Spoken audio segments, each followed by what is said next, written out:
আলহামদুলিল্লাহ আল্লাহ রাব্বুল আলামিন আমাদেরকে কালকে এদের মাজলিসে করেছেন। কালকে এদের একটি করণীয় কালকে এনে যে কবরের পাশ দিয়ে যাবে 40 দিন পর্যন্ত কবরে আযাব হবে। আর এই কালকে এনে পায়ের নিচে নূরের ফেরেশতা পায়ের নিচে ফেরেশতার নূরের পথ আর নূরের পাকা দিচ্ছে। সুবহানাল্লাহ। এই যে তোমরা যারা মক্তবে আসো তোমাদের পায়ের নিচে ফেরেশতারা নূরের পাকা দিচ্ছে। সুবহানাল্লাহ। অনেক ভালো। আর হাদিস শরীফে আছে তোমাদের মধ্যে সর্বোত্তম ওই ব্যক্তি যে কোরআন হাদিস শিক্ষা করে এবং শিক্ষা দেয়। দেখছো তোমাদের খুব উত্তম বলা হয়েছে।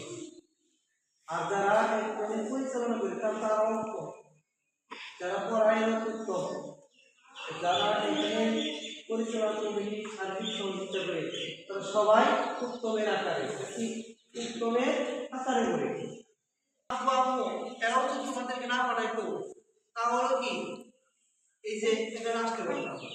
তাহলে আমি বলি কি পরিশেষে সবাই উত্তম, যারা সার্বিক সহযোগিতা করে যারা করে এবং পড়ায় উভয় উত্তম। তো এখানে মূলমূল কথা হলো কি এই যে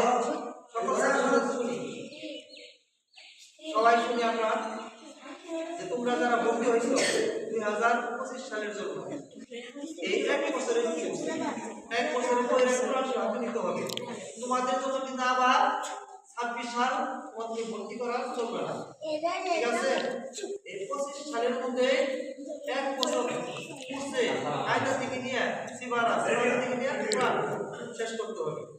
আর পরিশেষ হলো যখন 35 জন একসাথে কোরআন শরীফ হাতে নেবে মাহফিলের সময় বা একটা অনুষ্ঠানের সময় বেশি একটা আনন্দ হবে না। এই জন্য রেগুলারই আসতে হবে, মাঝে মাঝে গ্যাস স্থানীয় বাড়ি তারপরে হলো সমস্যা এই মাঝখানে বন্ধ করে দেওয়া বৃষ্টি হলেও হ্যাঁ বেশি শীত আজকে যাবো না এরকম না হবে, প্রতিদিন রেগুলারই আসবা। আর বিশেষ কিছু সরকারি ছুটি আছে এখানে আমরা বন্ধ রাখি কিছুদিন বন্ধ হবে, আর বন্ধ না রাখি তাহলে তোমার বন্ধ হবে।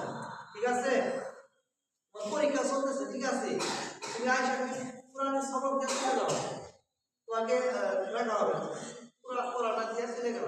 তোমার আছে তোমার পরীক্ষা, হ্যাঁ তোমার পরীক্ষা হলো 10টায়, তুমি বক্তব্য করবে কয়টা 6টায়, তুমি আসার পরীক্ষা পড়া দিয়ে চলে গেল। ঠিক আছে, আর রেগুলারে আসতে হবে। আর বক্তব্য পরিচালনা কমিটি যারা আছে তারা আমার বলবে বছরের শেষে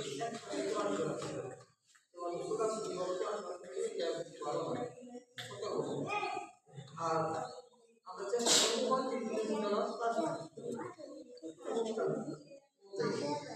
সবাই শোনাম আর আশেপাশে যেখানে আমাদের এই বিষয়টা দেখবে যারা এই কথা বলে আমার